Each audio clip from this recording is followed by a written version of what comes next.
은혜 받으실 말씀은 욥기 5장 8절에서 16절입니다. 나 같으면 하나님께 구하고 내 일을 하나님께 의탁하리라. 하나님은 크고 청량할 수 없는 일을 행하시며 기이한 일을 셀 수 없이 행하시나니 비를 땅에 내리시고 물을 밭에 보내시며 낮은 자를 높이 드시고 슬퍼하는 자를 흥기시켜 안전한 곳에 있게 하시느니라. 하나님은 교활한 자의 계교를 파하사 그 손으로 하는 일을 이루지 못하게 하시며 강교한 자로 자기 교율에 빠지게 하시며 사특한 자의 계교를 패하게 하시므로 그들은 낮에도 캄캄함을 만나고 대낮에도 더듬기를 밤과 같이 하느니라. 하나님은 곤비한 자를 그들의 입에 칼에서 강한 자의 손에서 면하게 하시나니 그러므로 가난한 자가 소망이 있고 불의가 스스로 입을 막느니라. 샬롬 성가대 찬양과 니시 오케스트라 연주가 있겠습니다.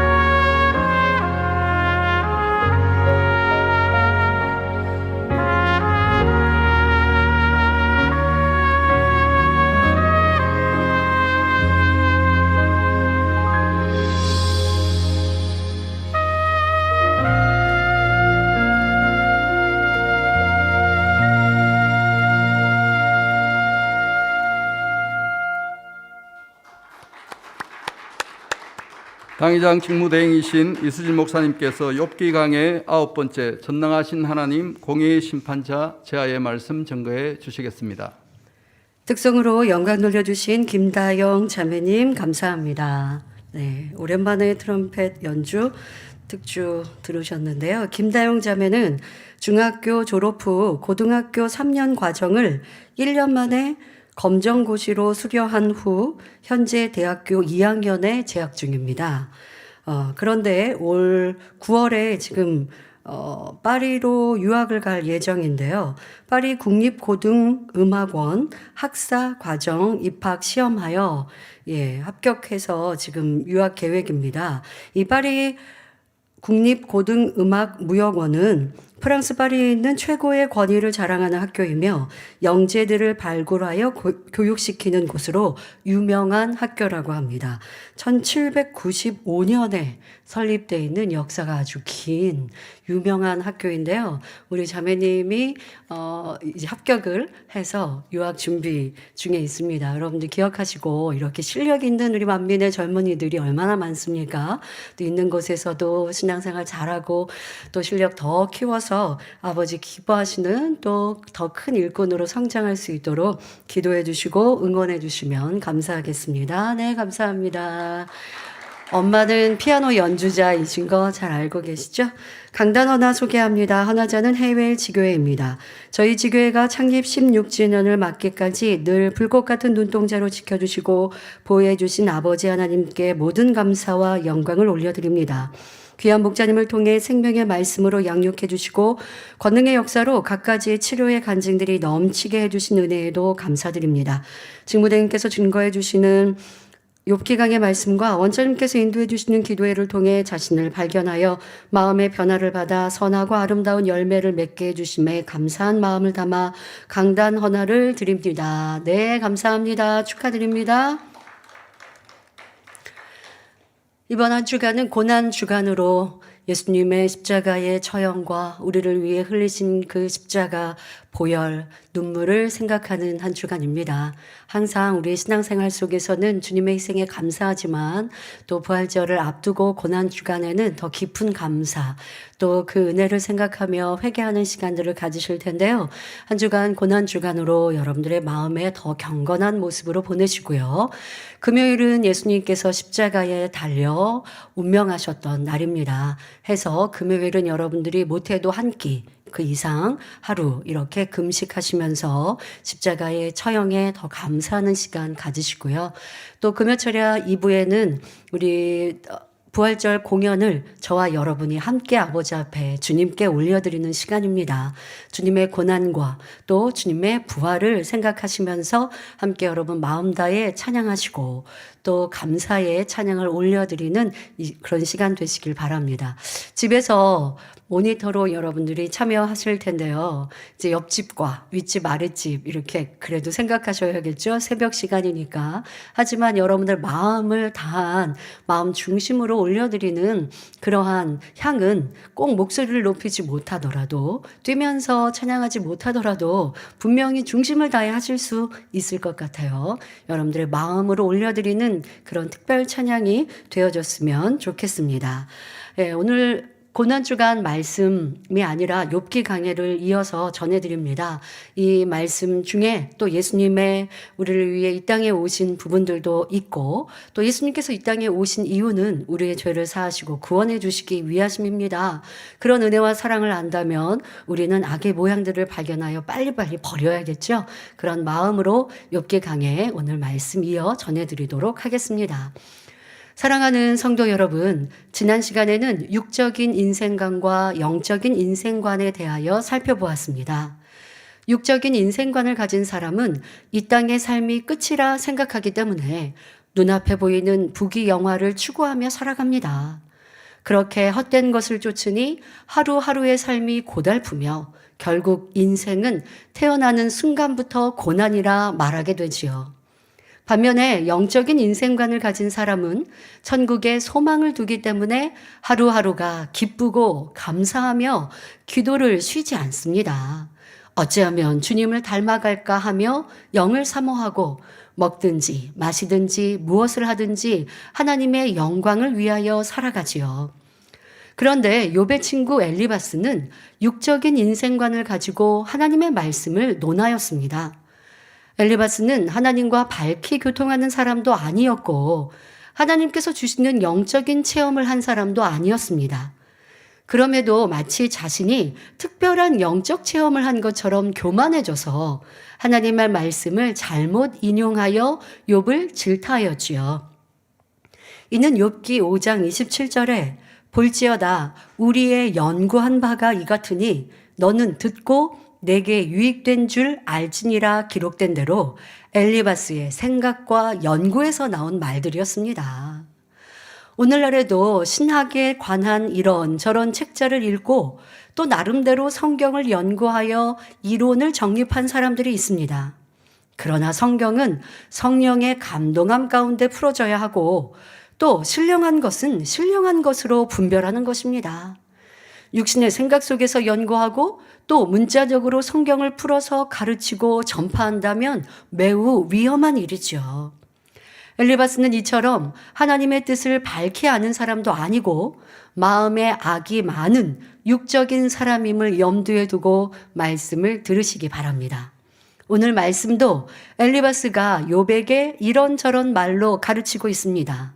그 중에 괴율, 개교, 사특 등 여러 단어를 들어 욥을 질타합니다.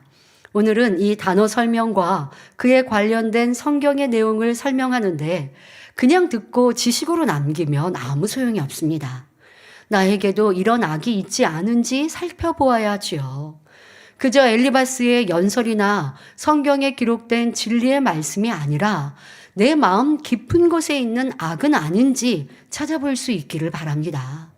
그래서 하나님께서 원하시는 아름다운 마음을 더욱 사모하며 신속히 변화되는 시간이 되시길 기원합니다. 엘리바스는 본문 욥기 5장 8절에 나 같으면 하나님께 구하고 내 일을 하나님께 의탁하리라 말합니다. 여기에서 우리는 엘리바스가 얼마나 진실치 않으며 모순된 말을 하고 있는지 알 수 있습니다.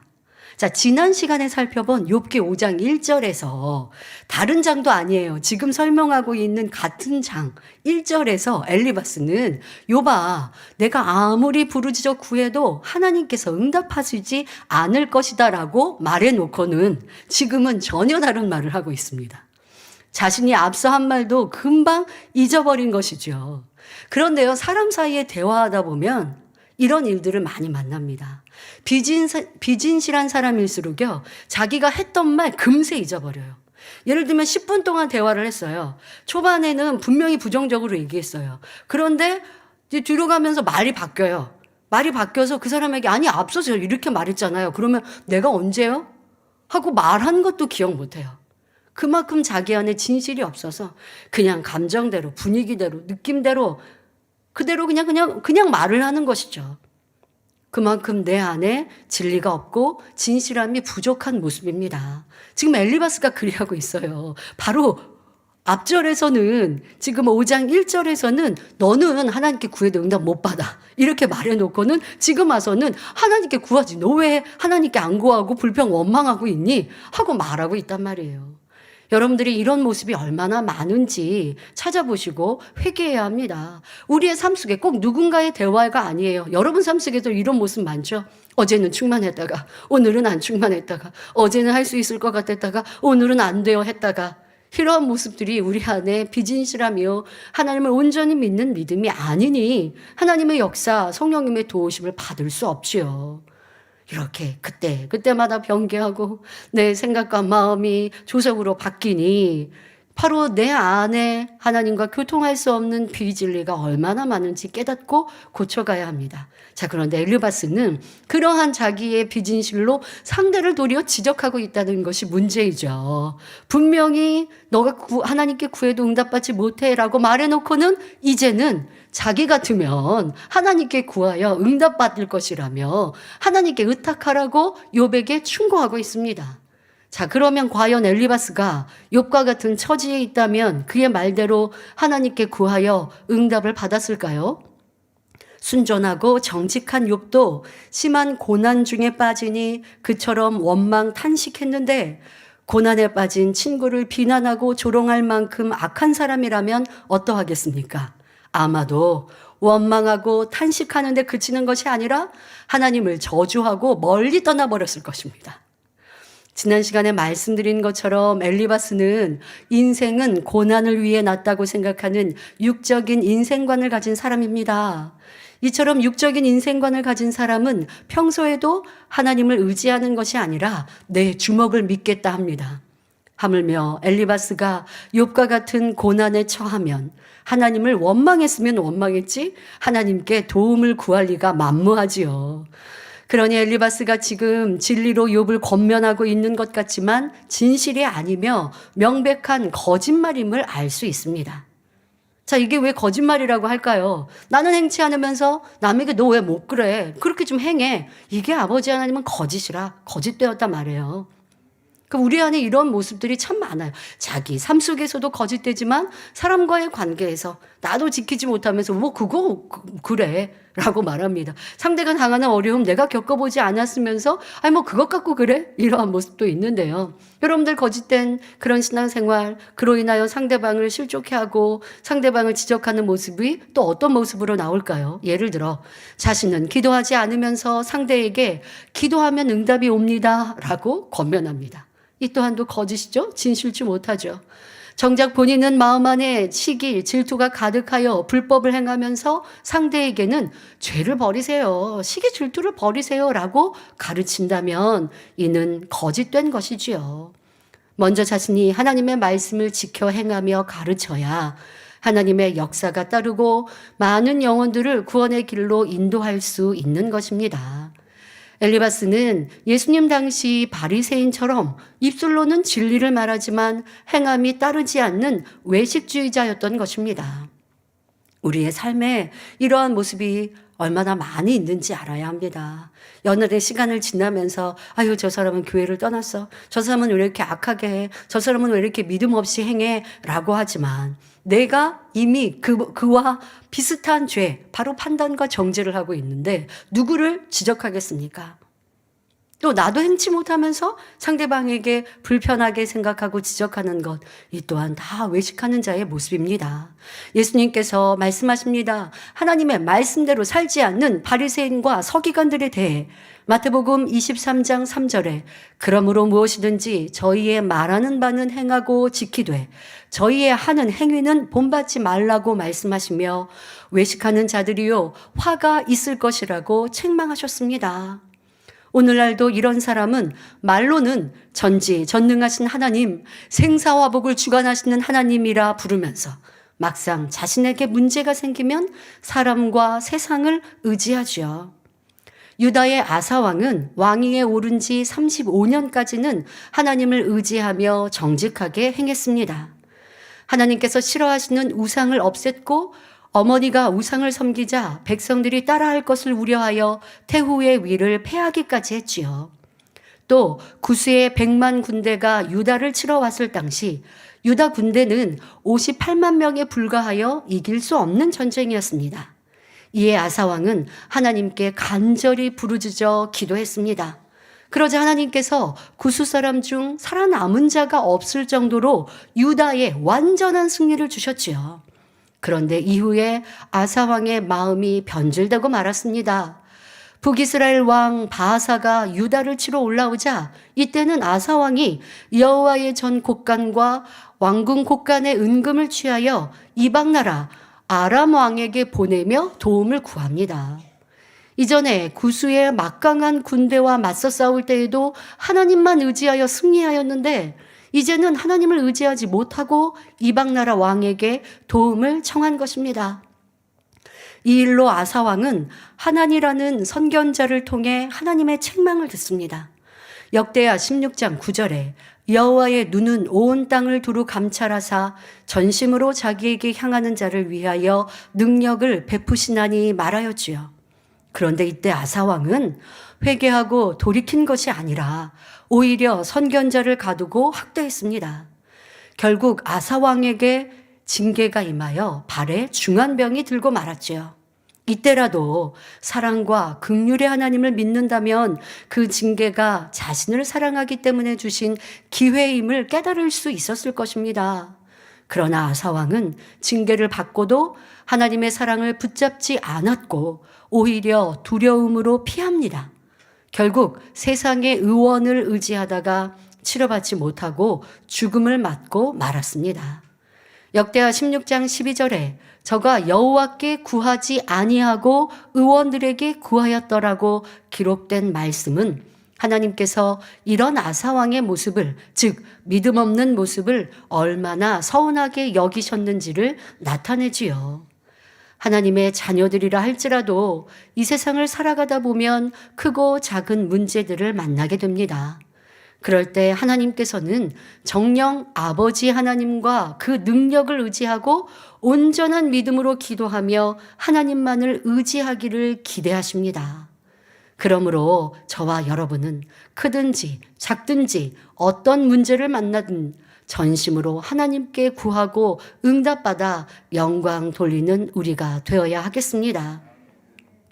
저는 죄로 인하여 이런 어려움이 왔으니까 하나님께 구하여도 응답 못 받아요가 아니라 그럼 어떻게 하시면 됩니까? 이 이후에도 말씀하고 계십니다마는 겸비한 마음으로 하나님께 철저히 회개하고 돌이키면 아버지는 죄 용서하시고 그리고 우리의 필요를 채워주시는 사랑의 하나님이십니다.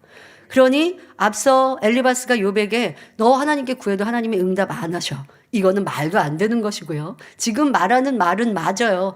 나 같으면 하나님께 구하겠다. 그러나 그것 또한도 엘리바스는 진실한 마음이 아니고 욥을 질타하기 위해서 그렇게 말하는 모습이나 이 말씀처럼 하나님께 구하면 겸비한 모습으로 하나님께 나오면 아버지 하나님은 응답해 주십니다. 아사왕의 비유를 들어드린 것처럼 내가 이길 수 없는 전쟁에 하나님께 겸비히 도우심을 구할 때는 아버지 하나님이 도와주셔서 이길 수 없는 전쟁에 대승하게 하셨는데 이제 어느 정도 되어주니 교만하여져서 내 뜻대로 내 방법대로 사람에게 의지하려 할 때는 하나님께서 서운해하시고 외면하니 발에 든 병으로 인해 결국 죽음을 맞았던 것을 통하여 우리는 크든 작든 내가 할 수 있든 할 수 없든 모든 것을 아버지 앞에 맡기는 이런 신앙생활이 되어야 할 것입니다.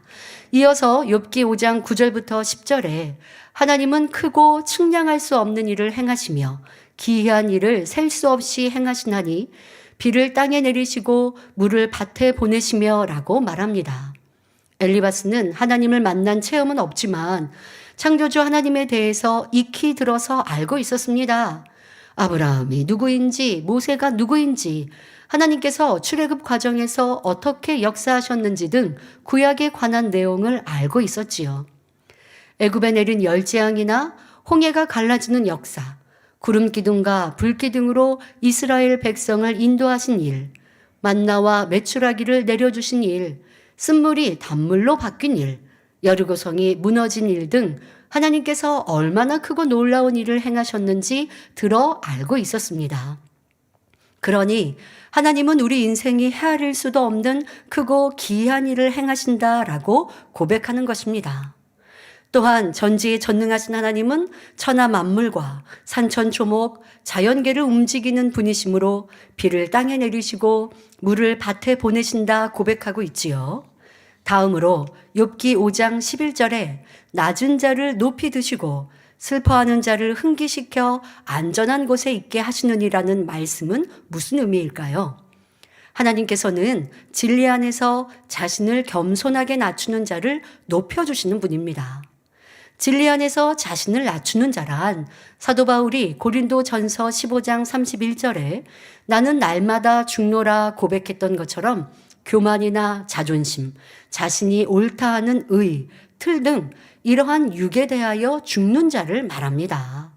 이처럼 겸손하여 스스로 낮아지는 사람은 하나님께서 도리어 높여주십니다. 마태복음 23장 11절부터 12절에 너희 중에 큰 자는 너희를 섬기는 자가 되어야 하리라. 누구든지 자기를 높이는 자는 낮아지고 누구든지 자기를 낮추는 자는 높아지리라 말씀하신 대로입니다. 예수님께서도 스스로 낮은 자리에 계셨기 때문에 하나님께서 예수님을 높여 하나님 보좌 우편에 앉게 해주셨지요. 그러면 예수님은 얼마나 낮아지신 것일까요? 빌립보서 2장 6절부터 8절에 그는 근본 하나님의 본체시나 하나님과 동등됨을 취할 것으로 여기지 아니하시고 오히려 자기를 비어 종의 형체를 가져 사람들과 같이 되었고 사람의 모양으로 나타나셨음에 자기를 낮추시고 죽기까지 복종하셨으니 곧 십자가의 죽으심이라 했습니다. 예수님은 창조주 하나님의 아들이시며 하나님과 하나이십니다. 신이십니다. 그러나 구원의 섭리를 이루시고자 피조물인 사람의 형상을 입고 이 땅에 오셨지요.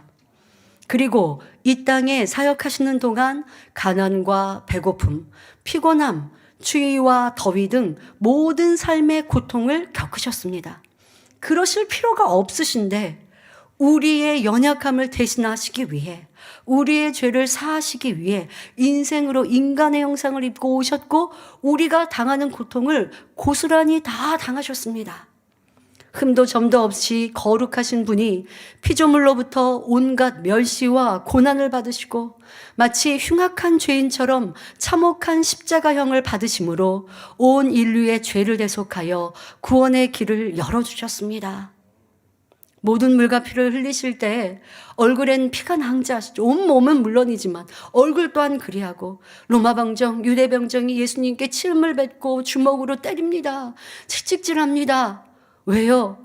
나의 죄 때문에. 우리의 죄를 사하시기 위해 아무런 죄 없으신 예수님께서 그 고통을 당하셨고 그 수치를 당하셨고 내가 받아야 될 그 고난을 예수님이 대신 받으셨습니다. 그만큼 낮아지고 더 이상 낮아질 데 없는 모든 것을 다 내려놓으시며 순종의 길로 희생의 길로 가신 예수님. 그러므로 이를 기뻐하신 하나님께서는 예수님을 만왕의 왕, 만주의 주로 높이 세워주신 것입니다. 우리는 하늘에서도 높은 자가 되길 원하고 이 땅의 신앙생활, 이 땅의 삶을 살면서도 아버지의 인정을 받고 칭찬을 받고 축복을 받기를 원해요. 그런데 낮아지려고 하지는 않습니다. 희생하는 것은 싫어합니다. 섬기는 것은 더디합니다. 그러면서 축복받고 인정받기를 원합니다. 그럴 수는 없어요. 예수님처럼 희생하고 섬기고 내가 없고 순종하고 오직 아버지 영광을 위해 살 때 아버지 하나님께서 나를 들어 영광을 받으십니다. 이걸 우리 꼭 기억하는 고난주간이 되어집시다. 그래서 우리도 예수님을 닮아 낮아지고 섬기는 만큼 하나님께서는 높여주심을 깨닫고 더욱 겸손한 마음으로 섬기는 삶이 되어야 하겠습니다. 본문에 하나님은 슬퍼하는 자를 흥기시켜 안전한 곳에 있게 하신다 했는데, 여기서 슬퍼하는 자란 육으로 슬퍼하는 것이 아니라 하나님을 사랑하기에 영적으로 애통하는 것을 말합니다. 또한 흥기시킨다는 것은 떨쳐 일어나게 한다라는 뜻입니다. 그러므로 슬퍼하는 자를 흥기시켜 안전한 곳에 있게 하신다는 것은 곧 영으로 애통하는 자를 위로해 주신다는 의미이지요. 마태복음 5장 4절에 애통하는 자는 복이 있나니 저희가 위로를 받을 것이미요 하신 말씀과 같습니다. 우리는 하나님 나라를 위하여 애통할 수 있어야 하고 사망의 길로 가는 불쌍한 사람들을 위해 애통할 수 있어야 합니다. 뿐만 아니라 영으로 애통하는 사람은 하나님을 모독하고 회방하는 일을 볼 때 진리 안에서 의로운 피가 끓기도 해야 합니다. 그래야 하나님의 나라를 지키고 영혼들을 보호하며 하나님의 뜻을 이룰 수 있지요. 하나님의 영광을 가리고 하나님을 멸시하는 불의한 일을 볼 때나 사망으로 가는 영혼들을 깨우쳐 주고자 할 때는 의분을 발해야 하는 경우도 있다는 것입니다. 하나님의 교회를 해치려고 하고 무너뜨리려 하고 회방하고 괴롭히고 또 하나님의 종을 그와 같이 괴롭히는데 그냥 두고 있어요. 아유, 하나님께 속했으니까 하나님이 다 해주시겠지. 하나님께서 일하실 수 있도록 우리가 일해야죠. 하나님께서 이 땅에 이 지구상에 오셔서 일하시지 않잖아요. 하나님의 사람들을 통하여 하나님의 일을 이루신다고요. 그러면 불의한 것을 막는 것도 또 하나님께서 역사하실 수 있도록 발걸음을 옮기는 것도 우리의 몫인 것이죠. 하나님이 하실 거야. 하나님께서 해결해 주실 거야. 하나님께서 부활로 나오게 하실 거야. 열심히 기도는 하지만 행함은 없으면, 일하는 것은 없으면 그러면 아버지께서 어떻게 역사하실 수 있는지. 그러니 내 마음은 뜨거운데 그런데 행함이 없으면 하나님의 영광과 하나님의 열매를 볼 수 없는 이런 안타까운 일들도 볼 수 있는데요.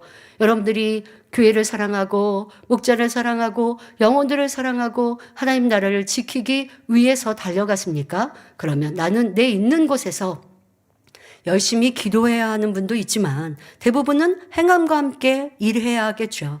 그럼 나는 어떠한 일들로 내 있는 위치, 내 사명을 감당할 것인지, 아버지가 보실 때 참된 애통함의 행함을 이룰 것인지 다시 한번 생각해 보아야 할 것입니다.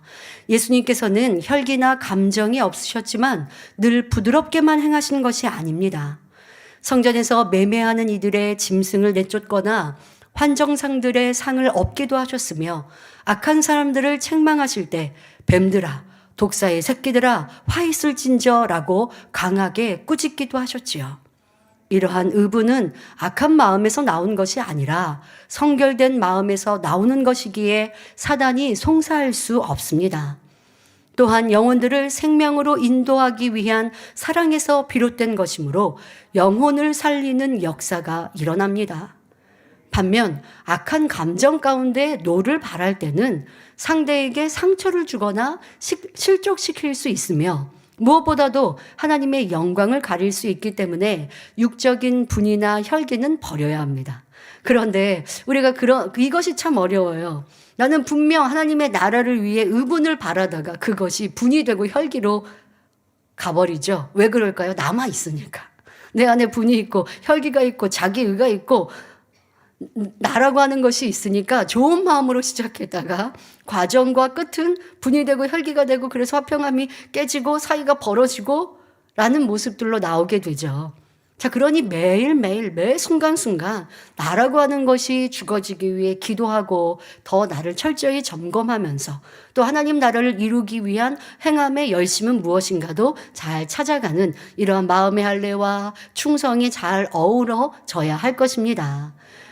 여러분들의 의분은 얼만큼 선에서 나오고 또 의분이 있는 사람인지 또 그것조차도 없는, 그것이 없다면 진정 하나님의 나라를 사랑한다라고 말할 수 없다라는 것도 알아야 합니다. 우리가 누구를 권면할 때 또 하나님의 일을 이루고 하나님의 나라를 든든히 세워갈 때 오직 사랑으로 권면하고 책망하며 또 악으로 나오거나 죄 가운데 거하는 이들이라 할지라도 그들을 위해 마음의 사랑으로 애통할 수 있을 때 하나님께서는 그런 사람들을 사용하시며 영광을 받으시고 상급으로 바꿔주십니다. 하나님의 일을 이루는 일꾼들과 관계도 그리합니다. 아무리 열심히 있고 뜨거움이 있어도 마음 안에 악이 있고 자기가 있으면 결국 자기라고 하는 모습으로 나오게 되어지죠. 이러한 모습들이 없어야 오직 하나님의 나라, 하나님의 영광을 위한 것이 됩니다. 저는 은사 집회를 준비하고 하나님의 권능을 더 끌어내리기 위해 기도하면서 항상 그런 기도를 합니다. 아버지 하나님께만 영광 있길 원합니다. 권능이 나타나서 치료하고 응답하고 그러면 성도님들이 행복해 하시죠. 또 간증하면 하나님께 영광 돌리고 또 기도해 주신 또 직무대행께도 감사합니다라는 말씀을 하세요. 하지만 저도 모르게 그런 것들이 내가 한 것이 되면 안 되잖아요. 그러면 쓰임받고 버림받는 것이거든요. 그러기에 그런 마음이 없고 지금 없다 할지라도 조금 더 남고 나오지 않도록 항상 권능을 구할 때마다 기도합니다. 이것은 오직 아버지의 영광을 위해서이며 우리 성도님들이 더 평안하고 강건한 삶을 살기 위한 것이지 나를 드러내기 위해 성도님들이 내가 이렇게 권능으로 행하니까 순종해 주세요라고 하는 바램으로 구하는 것은 전혀 없기를 원합니다. 그런 교만함은 절대 없어야 합니다. 아버지 하나님 이런 모습을 있다면 발견케 하시고 또 없게 해주세요라고 항상 권능을 구할 때마다 겸비 기도하게 됩니다.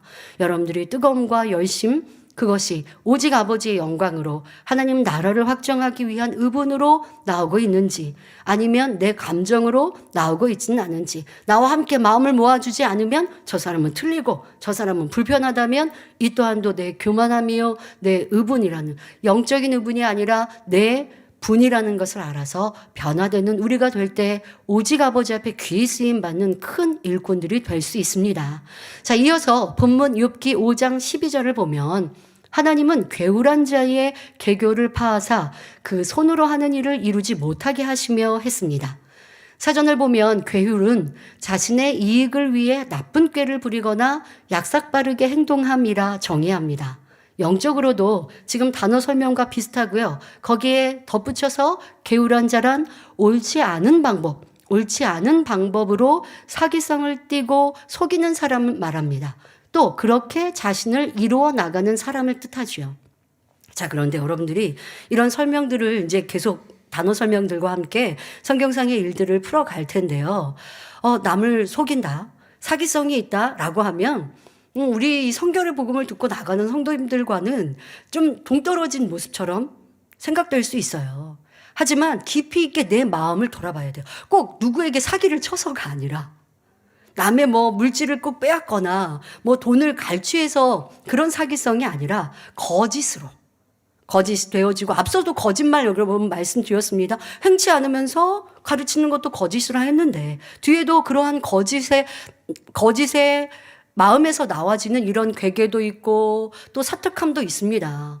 그러니까 그러한 깊은 속 마음의 악을 발견해야지 나는 그런 행함을 해본 적이 없어요. 우리 성도님들은 그렇지 않아요. 남의 것을 빼앗으려고 무슨 사기를 치려고 계획하고 또 쾌계를 부리지 않으세요. 그러니까 이 말씀은 나랑 상관없어 하면 우리는 발견할 수 없습니다. 그러나 나도 모르게 내 유익을 위해 때로는 더 내가 좋은 쪽으로 어떤 말과 상황들을 유도해 간다든가 내가 좋은 건데 상대방을 위해서 하는 것처럼 말하는 거나 이러한 진실이 결여된 부분들을 여러분들이 더 지금 설명은 다 그렇게 못하거든요. 이 시간에는 단어 설명과 큰 모양새를 설명할 뿐이지 세세한 깊은 것들은 설명을 못합니다.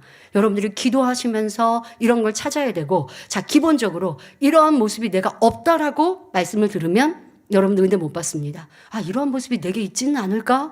내 삶 속에 이런 모습이 지금까지는 없었을까? 이러한 마음 자세로 말씀을 들으시면 더 큰 깨우침이 될 것입니다. 자, 모세를 대적했던 고라 일당이나 예수님을 팔아넘긴 가룟 유다, 하나님의 종을 속였던 아나니아와 삽비라 등이 여기에 속합니다. 자, 대표적으로 아나니아와 삽비라의 괴울함이 어떠했는지 살펴보겠습니다. 초대교회 당시 성도들은 자신들의 소유를 팔아 필요한 자에게 아낌없이 나눠주었습니다. 아나니아와 삽비라 부부도 그 같은 선행에 동참하려 했지요. 하지만 이 부부는 자신들의 재산을 팔아 그 대금의 일부를 감추고 마치 전부를 바친 것처럼 가장했습니다. 이것이 바로 괴울입니다. 다 드린 것처럼 믿음이 좋은 것처럼 포장하고자 다른 사람들, 또 주의 종을 속였던 것이지요. 베드로가 이를 책망하니 이 부부는 저주를 받아 급작스런 죽음을 맞았습니다. 이들 부부는 이 한 번의 악행으로 이렇게 된 것이 아닙니다. 이미 그들의 악행은 회개의 기회를 얻지 못할 만큼 쌓여 있었기에 거기에 성령의 역사가 따르는 주의 종을 속이는 악행이 더해지니 지금 죽임을 당한 것입니다. 자, 이러한 내 안의 모습은 없는지 살펴야 합니다. 그럴싸하게 남에게 보이고 싶은 마음, 많은 사람의 인간의 속성이지 않습니까? 나는 조금 이루어 놓고 더 이룬 것처럼 내게 부족한 것은 감추고 작은 것은, 잘한 것은 더 부풀려서 말하고, 자, 이러한 모습. 그렇다고 해서 여러분들 만나는 모든 사람에게 나는요 이런 악이 있고요, 나 이런 죄를 지었어, 이렇게 뭐 말하라는 것은 아니지만, 내 안에 부족함이 있으면 말할 거 아니면 조금 잘한 거를 자랑할 것도 아니어야 하지 않겠습니까? 그런데 이렇게 비진실한 모습들, 또 내가 그럴싸하게 보이고 나를 더 부풀려 나오는 모습이 이런 더 깊은 내면에서 보니 이런 악의 모양들이 크게 발전하면 남을 속이게 되고 하나님의 사람을 속이게 되고 그렇게 해서 당짓게 되어지고, 또 고라의 일당은 어떠합니까? 자기가 모세와 같이 높아지고자 하는 마음에 그런 사람들을 같이 모으죠. 자, 생각이 왜 모세만 앞서야 돼? 라고 생각하고 있었던 사람이 누군가 그런 말을 하면 같이 함께 입을 맞추면서 악으로 나와집니다. 교회 안에도 그런 일들 많이 보지 않습니까? 그런데 그렇게 내가 같이 대화해놓고 판단하고 논해놓고 그리고서 이제 아무도 나를 모르지 하고 덮어버리죠. 하나님은 다 보고 들으셨는걸요. 회개하지 않으면 담이 헐어지지 않는데요. 그러니까 이러한 것에게서 내 안에 이러한 악이 있는 것이구나 라는 것, 전에 이러한 모습이 이런 죄성과 연결되는구나 깨우치지 않으면, 지금 깨달으면 여러분 다음에 연단 받을 필요 없잖아요. 그런데 지금 깨닫지 않으면 또 연단을 받아서 그거 발견하고 버리려고 하면 시간 낭비요? 얼마나 괴롭습니까? 이런 말씀을 들으면서 깨달으시고 지난날에 내 이런 말, 이런 행함이 바로 악의 모양이었구나, 깊은 내가 발견하지 못했던 본성 속의 악이구나 라는 것을 찾아가시면 더 지혜로운 여러분이 될 것입니다. 그렇게 자기를 발견하는 지혜가 있어야 합니다. 괴율함이라고 생각하면, 괴율? 단어도 우리가 평상시에 사용하지 않아요. 그리고 또 지금 설명을 들어보면 내가 누구한테 사기를 친 적도 없고 뭐 크게 거짓말을 한 것, 그냥 평상시에 그냥 거짓된 걸 지금 괴울함이라고 설명하는 건 아니니까요. 그럼 나랑은 상관없는 것이라고 생각지 마시고, 여러분들이 지금 설명한 것들로 나는 그런 큰 모양은 아니었지만 작은 내 마음 깊은 곳은 없었는지 찾아내는 우리가 되어집시다. 다음으로 개교란 요리저리 헤아려 보고 생각해낸 꾀를 말합니다. 이런 것들은 우리 삶에 많이 있을지 않을까요? 이렇게 저렇게 내게 유익된 게, 내게 더 좋은 게 어떤 것일까 하고 생각하면서 거기서 꾀를, 또 방법을 찾아내는 것, 이런 것들은 삶에서 이런 개교는 많이 있을 수 있는데요. 악한 사람들이 개교를 꾸미면 당장에는 잘 되는 것 같이 보일 수도 있습니다. 하지만 시간이 흐르면 결국 시험 환란에 빠져 무너지고 분쇄됩니다. 여러분, 세상을 살다 보면 이런 악한 사람들이 승승장구하는 것처럼 보이기도 하고, 왜 그들의 악행들이 드러나지 않지라고 생각될 때도 있지만, 결국 그들의 삶의 깊은 곳에는 어려움이 있는 것이고 또 그 악은 깨어지게 되는 것입니다. 하나님께서 그들의 손으로 하는 일을 이루지 못하게 막으시기 때문입니다. 외관상으로는 그들이 형통한 것 같지만 안을 들여다보면 평안이 없고 불안과 염려, 근심이 끊이지 않습니다. 아무리 돈을 많이 벌었다 해도 불안 속에 살아가는 것보다 차라리 가난하게 살더라도 진리 안에서 마음 평안한 삶이 낫지 않습니까? 그런데 개교를 써서 더 많은 유익을 갖고자 남을 해롭게 하기도 하고 또 빼앗으려고 하기도 하고, 자, 이러한 사람들, 지금은 더 많은 것들에 내게 좋은 것이 있는 것 같고 또 물질을 가진 것 같습니까? 결국 손에 쥔 모래알과 같이 사라지며 심판만 기다리고 있는 것입니다. 그러므로 성경은 진리 안에 살지 않는 사람을 어리석은 사람이라고 말씀합니다. 꼭 개교를 부리는 사람이 아니라 해도 진리에 맞지 않는 생각과 계획을 하면 괴율에 빠지며 넘어질 수 있습니다. 지혜롭고 현명한 사람은 정직하게 정도를 쫓아갑니다. 하나님께서는 이처럼 진리 안에 살아가는 사람을 지켜주시지요.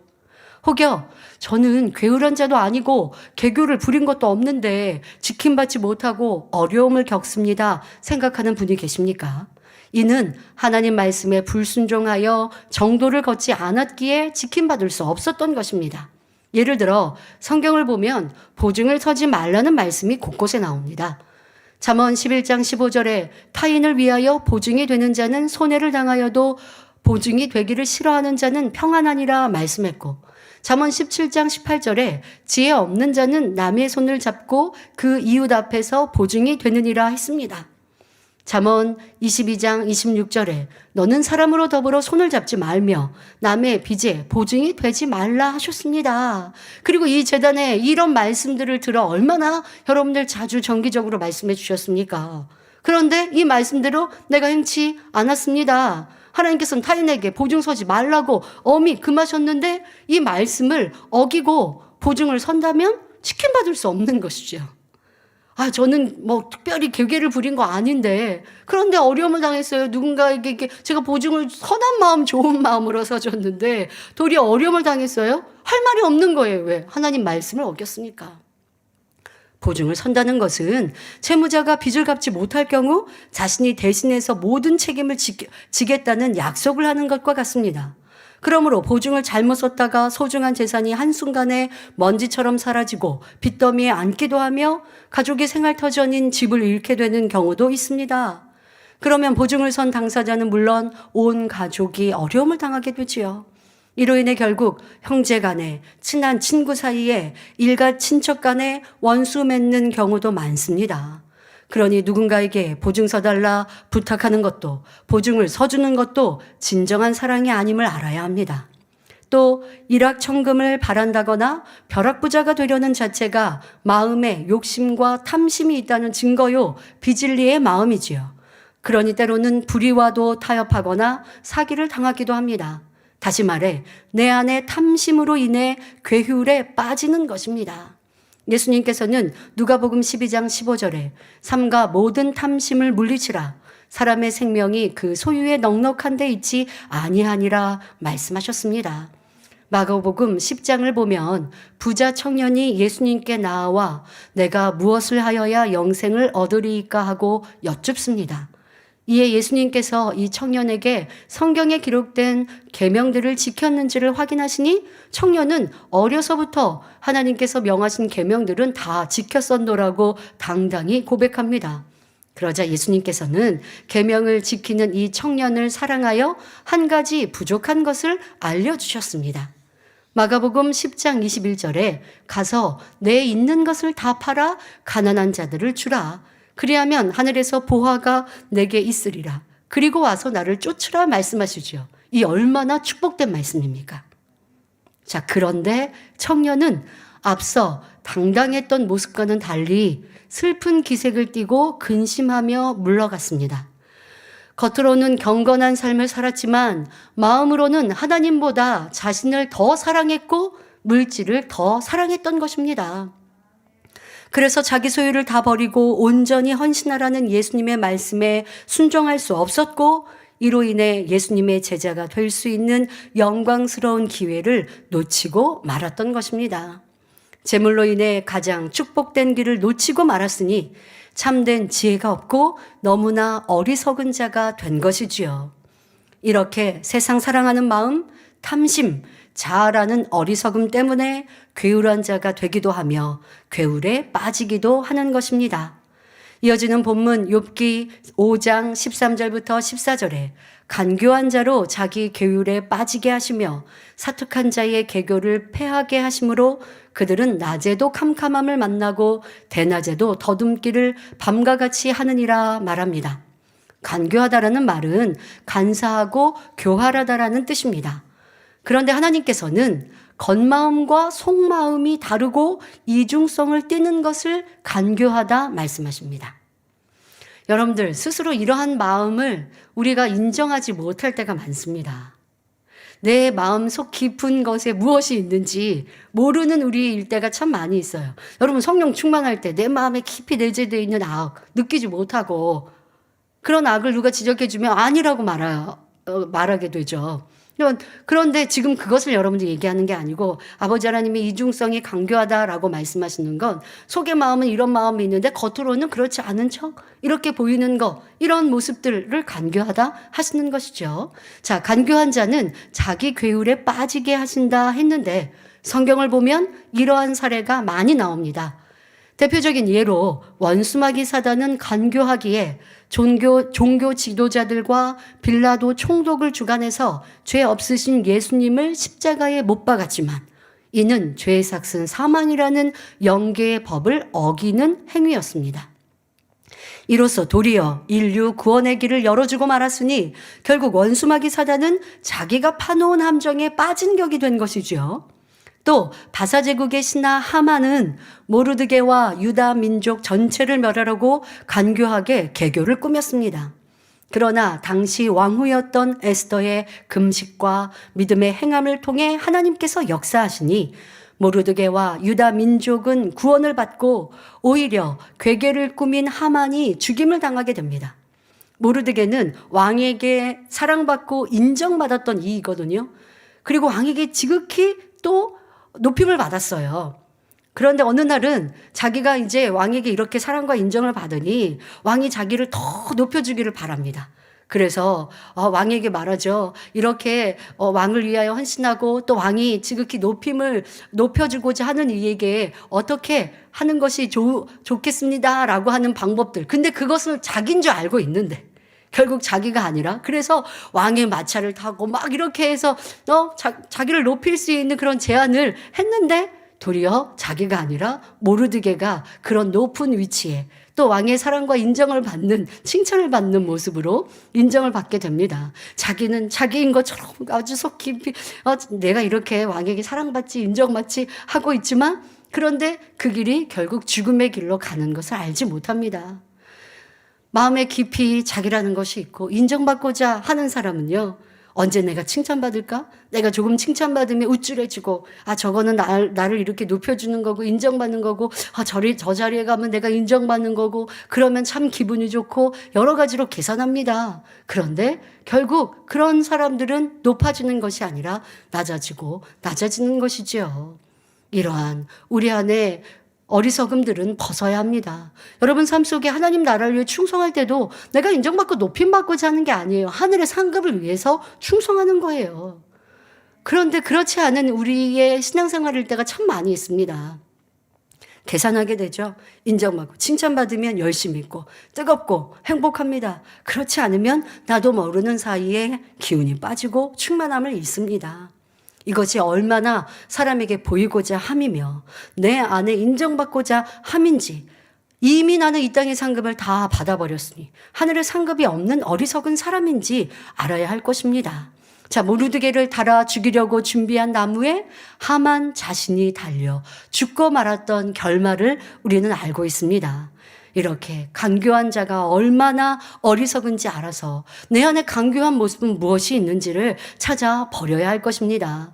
본문 욥기 5장 13절에 말씀하신 그대로 이루어졌지요. 간교한 자로 자기 괴울에 빠지게 하신다 하시니 말씀이 바로 하만에게 해당되는 말씀이었습니다. 하나님은 공의의 심판자이시기 때문에 잠언 12장 21절에 의인에게는 아무 재앙도 임하지 아니하려니와 악인에게는 앙화가 가득하리라 말씀한 대로 각 사람이 선악간에 행한 대로 갚아주십니다. 다음으로 사특하다라는 단어를 찾아보면 요사하고 간사하고 독하다라고 풀이하고 있습니다. 즉 간교함보다 한층 더 악한 행함으로 나타내는 것을 말합니다. 잠언 11장 9절에 사특한 자는 입으로 그 이웃을 망하게 하여도 의인은 그 지식으로 말미암아 구원을 얻느니라 말씀한 대로 사특한 자는 간교할 뿐 아니라 한술 더 떠서 심히 악을 행하여 자기와 주변 사람을 함께 망하게 합니다. 이런 사람은 시험 환란이 왔을 때 해결할 길이 없기에 눈앞이 캄캄하지요. 대낮에도 흑암이 덮인 밤처럼 암담한 것입니다. 그러나 진리 안에 살아가는 사람은 원수마귀를 다스리기에 암담한 일을 당하지 않을 뿐 아니라 당했다 할지라도 하나님께서 합력하여 선을 이루어 주십니다. 설령 사망의 음침한 골짜기에 놓일지라도 지켜주시고 환난 중에 방패와 산성이 되어주시며 형통한 길로 인도해 주시는 것입니다. 그래서 본문 욥기 5장 15절부터 16절에 하나님은 곤비한 자를 그들의 입에 칼에서 강한 자의 손에서 면하게 하시나니 그러므로 가난한 자가 소망이 있고 불의가 스스로 입을 막느니라 말씀합니다. 여기서 곤비한 자란 육적으로 곤비한 자가 아니라 영적으로 곤비한 자를 말합니다. 가령 하나님의 자녀에게 시험 환란이 오면 먼저 회개거리를 찾아 회개하며 하나님께 부르짖는데 이러한 사람을 곤비한 자라 말씀하시는 것입니다. 내게 어려움이 있고 힘듦이 있고 나는 괴로움을 당하니까 곤비한 자고 나는 슬픈 자고 그러니까 나는 낮은 자고 그러니까 하나님이 나를 높이시고 위로해 주신다가 아니라 영적인 낮은 자요, 영적인 애통하는 자요, 영적인 곤비한 자를 들어 칭찬해 주시고 높이시고 위로해 주신다라고 하는 이 의미를 우리는 잊지 말아야 합니다. 이스라엘 백성이 애굽에서 400년간 종살이 할 때 그들은 고역으로 인하여 탄식하며 하나님께 부르짖었습니다. 나를 낮추고 낮추어 나를 구할 이는 오직 여호와 하나님이십니다. 여호와 하나님, 우리가 죄악 가운데 거하여 이런 어려움을 당하니 하나님 도와주세요 라고 부르짖었지요. 그 부르짖는 소리가 하나님께 상달되니 하나님께서는 모세를 그들의 지도자로 삼으시고 출애굽시켜 젖과 꿀이 흐르는 가나안 땅으로 인도해 주셨습니다. 이렇게 하나님은 곤비한 자가 부르짖을 때 응답해 주십니다. 또한 곤비한 자란 의에 줄이고 목마르며 심령이 가난한 자를 의미합니다. 마태복음 5장 3절에 심령이 가난한 자는 복이 있나니 천국이 저희 것이며 말씀합니다. 심령이 가난하다는 것은 마음이 가난하여 자존심이나 교만, 이기심, 욕심 등 악이 없는 것을 말합니다. 심령이 가난한 사람은 복음을 쉽게 받아들일 뿐 아니라 천국의 소망을 가지고 하나님을 간절히 찾습니다. 누가복음 16장을 보면 한 부자는 날마다 호의호식하며 잔치를 베풀 정도로 풍족한 삶을 살았습니다. 그러니 마음까지 부해져서 하나님을 믿어야 할 필요성을 느끼지 못했습니다. 그러나 거지 나사로는 비록 가난하여 헐벗고 부자의 대문 앞에서 구걸하며 살았지만 심령이 가난했기에 하나님을 찾았습니다. 이들의 삶이 끝나고 죽음을 맞은 후에는 어떻게 되었을까요? 나사로는 구원받아 아브라함의 품에서 안식할 수 있었지만 부자는 아랫 음부에서 떨어져 세세토록 고통받게 되었습니다. 이 비유는 이 땅에서 부자로 사느냐 가난하게 사느냐가 중요한 것이 아니라 하나님을 믿을 수 있는 가난한 심령이 중요함을 말씀하고 계시는 것입니다.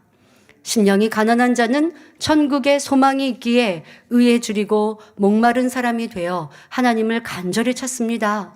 진리 말씀을 하나라도 더 깨닫기를 사모하며 어찌하든 진리 안에 살아가고자 힘쓰지요. 그러니 자연히 그의 삶에서 불의는 떠나게 되는 것입니다. 이처럼 심령이 가난하여 천국을 소망하며 범사의 하나님을 의지하면 하나님께서는 칼과 같은 강한 자의 손에서도 지켜주십니다. 무엇보다도 베드로전서 1장 9절에 믿음의 결국 곧 영혼의 구원을 받음이라 말씀한 대로 심령이 가난한 자는 믿음으로 구원받아 영원한 천국을 소유하는 축복을 받는 것입니다. 반대로 심령이 부유한 사람은 교만, 자존심, 이기심, 욕심 등으로 마음을 가득 채우기 때문에 하나님을 찾지도 않으며 더 갖고자, 더 누리고자 다른 사람에게 악을 행하기도 하지요. 더더욱 지금 욥과 같은 연단의 때에 그 마음이 부유한 사람, 자기로 내가 옳다함으로 교만함으로 가득한 사람은 연단을 만나면 회개하고 낮아지지 않아요. 내가 뭘 잘못했는데 이것 때문에 저것 때문에 누구 환경 때문에 저 사람 때문에 그래서 그렇지. 그러니 연단이 끝나지가 않죠. 그러다 결국 불평과 원망으로 하나님을 떠나는 어리석은 사람의 행함으로 나오기도 합니다. 그러나 겸비한 사람은, 자기의 마음을 낮추는 사람은, 마음이 심령이 가난한 사람은 연단의 때에 나를 돌아보지요. 그래서 하나님 앞에 죄의 담이 무엇인가? 내가 무엇을 잘못했는가? 자기를 낮추어 차지를 할 때 성령님은 깨우쳐 주시고, 혹여 어제까지 내가 부족할다 할지라도 겸비한 마음으로 오늘 나를 낮추고 하나님의 도우심을 구하면 아버지 하나님은 그에게 말씀하여 주시고 응답해 주십니다. 그러니 여러분들 항상 나는 심령이 가난한 자인지, 나도 모르게 높아진 부유한 자가 되어 있지는 않은지 점검하고 더 자기를 낮추는 겸비한 사람이 되어야 할 것입니다. 이처럼 불의한 삶의 결국은 영원한 사망이기에 본문에 불의는 스스로 입을 막는다라고 말씀하시는 것입니다. 교만하고 높아진 사람은 불의한 자이기에 결국 이러한 사망으로 떨어질 수밖에 없습니다. 오늘 살펴본 말씀은 엘리바스가 하나님의 말씀을 인용하여 욥을 가르치는 내용이었습니다. 그런데 엘리바스가 이렇게 말하는 데에는 욥에게 스스로 돌아보라는 권면도 담겨 있지만 그에 앞서 욥아, 너는 괴후하고 간교하고 사특한 자이므로 그처럼 어려움에 빠진 것이다 라고 여전히 욥을 판단하는 내용임을 기억하시길 바랍니다. 얼마나 악해요. 지금 일어날 힘도 없는 욥에게 안 좋은 단어들은 다 쓴 것 같아요. 이런 단어들을 다 써서 너가 그런 사람이야. 그러니까 너는 지금 이런 괴로움을 당하는 거야. 라고 은근히 돌려서 말하고 있는 모습. 자, 우리는 이런 사람이 되어서는 아니 될 것입니다. 또한 지금 설명하고 있는 이 사특함이나 간교함이나 또 여러분들이 이런 괴계라든가 이런 단어들 말씀드렸지만 나하고 상관이 없다라는 자세보다 이런 모습은 내게 있지 않았나? 쉽게 하나 예를 들어 드릴까요? 여러분들이 좋아하는 음식, 어떤 우리가 뭐 사람들이 여럿이 모이면 오늘 점심 뭐 먹을까? 이렇게 묻고 대화하게 되죠. 자, 그런데 내가 좋아하는 메뉴가 있어요. 그러면 나 이거 먹고 싶어 하면 이게 진실함 아니겠습니까? 그런데 돌려서 그럴싸하게 내가 먹고 싶은 메뉴지만 그게 저 사람이 좋아하는 것처럼, 아유 집사님 이거 좋아하잖아, 내가 먹고 싶으면서 집사님 이거 좋아하잖아, 오늘 이거 먹으면 되겠다. 자, 여러분 지금 말씀드린 이러한 간교함에 다 속하는 거예요. 이러한 악의 모양이 내 마음에 있으면 나도 모르게 자라서 이것이 크게 자라버리면 이제 나를 그럴싸하게 포장하고 거짓된 모습으로 나를 드러내고 또 그러다 보면 외식하는 자가 되어줄 수도 있고 나는 행치 못하면서 가르치고 지적하는 사람이 될 수 있고, 그러다가 육의 삶 속에 그런 악이 기도하지 않고 변화되지 않아 보세요. 그러면 이제 남의 것도 빼앗는 사람, 사기치는 사람, 이런 사람까지 될 수 있는 거예요. 아니 나는 남 사기친 적 없어요.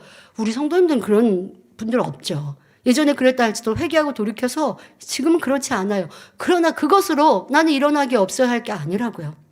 내 삶에 내 유익을 위해 거짓되어 나오고 있는 모습은 무엇인가?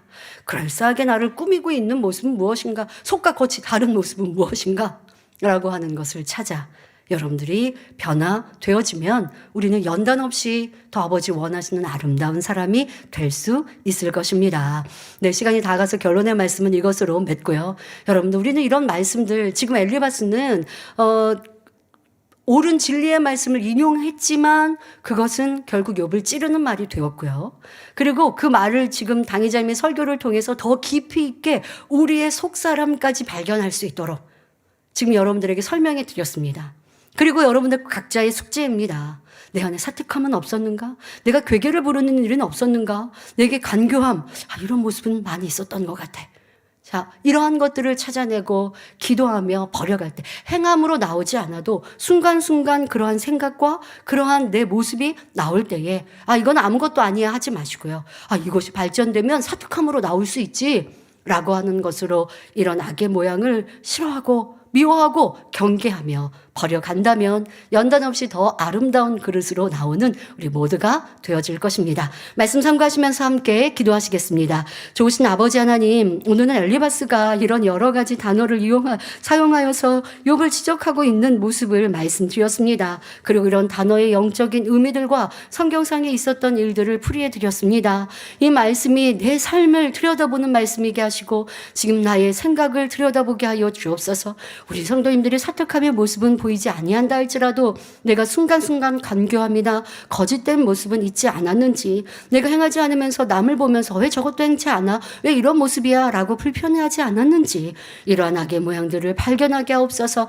이 정도야 라고 넘기는 것이 아니라 이것이 얼마나 큰 죄악으로 나올 수 있는지를 인정하여 불같이 기도하여 빼내버림으로 연단 필요 없이 영의 사람 온영의 사람으로 들어가는 우리 성도님들 될 수 있도록 변화의 은혜와 능력, 깨우칠 수 있는 능력으로 함께하여 주옵소서. 감사드리며 우리 주 예수 그리스도의 이름으로 기도하옵나이다. 아멘. 당회장님의 환자를 위한 기도를 받겠습니다. 아픈 분들은 아픈 곳이나 연약한 곳에 손을 얹고 기도받으시고, 아프지 않으신 분들은 마음의 소원을 위해 가슴에 손을 얹고 믿음으로 기도받으시기 바랍니다. 할렐루야. 전능하신 사랑의 아버지 하나님, 이 시간 기도받는 모든 성도님들 위해 안수하여 주옵소서. GCN과 인터넷과 화상을 통해 기도받는 지교회와 지성전, 그리고 전세계 하나님의 자녀들 위에도 시공간을 초월하여 역사하여 주시기를 원합니다. 믿어지는 믿음을 주시고 부정적인 생각과 의심의 세력을 물리쳐 주옵시며 모든 시험 환난도 물리쳐 주옵소서. 머리부터 발끝까지 오장육부, 뼈, 마디마디, 온몸의 신경, 조직, 세포 등 아픈 곳마다 성령의 불로 태우시고 근본의 빛으로 역사하여 주옵소서. 예수 그리스도의 이름으로 명하노니 원수마귀 사단, 모든 질병, 균, 연약함아 물러가라. 빛이 임하라. 모든 불치, 난치병도 성령의 불로 태워 깨끗하게 역사하여 주옵소서. 말라리아를 비롯한 모든 풍토병도 물리쳐 주옵소서. 감기, 기침, 열, 몸살, 독감 등 각종 유행성 질병도 다 물러가라. 어떠한 유행성 질병, 균도 틈타지 않게 지켜 주옵소서. 위암, 폐암, 간암, 유방암, 자궁암, 대장암, 피부암 등 각종 암과 에이즈, 백혈병, 뇌졸중, 고혈압, 저혈압, 심장병, 폐병, 위장병, 당뇨, 부인병, 피부병, 갑상선 질환과 모든 염증도 깨끗게 하여 주옵소서. 소아마비, 중풍, 관절염, 디스크도 온전케 하여 주옵소서. 요통, 두통, 신경통을 비롯한 모든 통증은 사라질지어다. 간질, 자폐증, 우울증, 조울증, 노이로제 등 모든 정신질환도 물러가라. 모든 마비된 것도 풀어지고 일어나 걷고 뛸지어다. 눈도 잘 보이게 하옵시고 귀도 잘 들리게 하여 주옵소서. 소경은 눈을 뜨고 기머거리는 들으며 벙어리는 말할지어다. 각종 사고, 후유증도 깨끗게 하시고 부러진 뼈도 붙여 주옵소서. 화상 입은 것도 온전케 하옵소서. 화기야 물러가라. 열도 물러가라. 아버지 흉터도 나지 않게 역사해 주시기를 원합니다. 마약을 비롯하여 각종 약물과 독극물 중독도 깨끗함을 입을지어다. 죽은 신경과 세포가 살아나며 죽은 자도 살아나게 하여 주옵소서. 잉태의 축복도 주시기를 원합니다. 잉태 축복을 받으라. 예수 그리스도의 이름으로 명하노니 원수마귀 사단아, 하늘 공중 곳에 잡은 악의 영들아 물러가라. 그의 사자들도 물러갈지니라. 이 땅의 악한 영, 더러운 영, 거짓되고 간사한 영, 이간질하고 미혹하는 모든 어둠들은 물러가라. 모든 흉악의 결박을 풀고 어둠아 물러가라. 빛이 임하라. 아버지 하나님, 부르짖어 기도할 수 있는 능력을 주시고 죄를 버리고 성결될 수 있는 능력을 주옵소서. 영혼이 잘됨같이 범사에 잘되게 하시고 가정의 복음화도 이루어 주시기를 원합니다. 한 주간도 모든 사고와 재앙으로부터 지켜주시고 불통이 없는 형통한 삶을 살 수 있도록 축복해 주옵소서. 성령의 불담으로 천군 천사와 주님의 불꽃 같은 눈동자로 모든 하나님의 자녀들과 가정, 일터, 사업터를 지켜주시기를 원합니다. 학생들에게 지와 명철을 더하시고 공부도 할 수 있는 뜨거운 마음과 열정도 더하여 주옵소서. 마음과 생각을 세상에 빼앗기지 않도록 지키시고 하나님을 뜨겁게 사랑하는 학생들로 축복하여 주옵소서. 하나님의 자녀들이 먹으나 마시나 입으나 무엇을 하든지 하나님 앞에 영광 돌리는 삶이 되게 축복하여 주시기를 원합니다. 나는 하나님을 만났노라, 체험했노라, 응답 받았노라, 축복 받았노라, 간증하는 입술이 되게 역사하여 주옵소서. 아버지 하나님 감사합니다. 홀로 영광 받으옵소서. 우리 주 예수 그리스도의 이름으로 기도하옵나이다. 아멘.